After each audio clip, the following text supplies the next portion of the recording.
৮,০০০ foot উচ্চতার ১৪টি পর্বতের মধ্যে আরও ১০টি পর্বত জয়ের স্বপ্ন দেখছেন এভারেস্ট জয়ী চট্টগ্রামের বাবর আলী।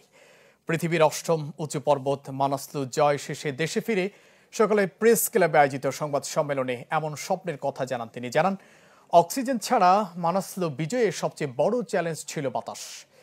ভবিষ্যতে উচ্চ শৃঙ্গগুলো বিজয়ে নিজেকে শারীরিক ও মানসিকভাবে প্রস্তুত রেখেছেন বলেও জানান তিনি।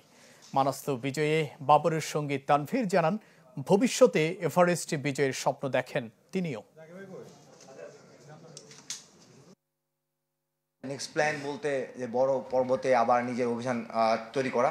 আর এই ক্ষেত্রে আমার প্ল্যানিংটা থাকবে এরকম, যেটা আমি এতদিন করে আসছি। আমার শারীরিক এবং মানসিক প্রস্তুতির জন্য আমি সবসময়ই আমার ট্রেনিংয়ের দিকে সবচেয়ে বেশি গুরুত্ব দিই এবং আমি আমার শরীর ওইভাবে তৈরি করার জন্য চেষ্টা করি।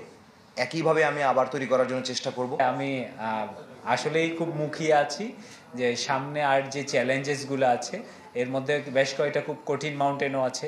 আমরা সবাই জানি এভারেস্ট হয়তো পৃথিবীর সর্বোচ্চ পর্বত, কিন্তু it is not the technically the toughest one.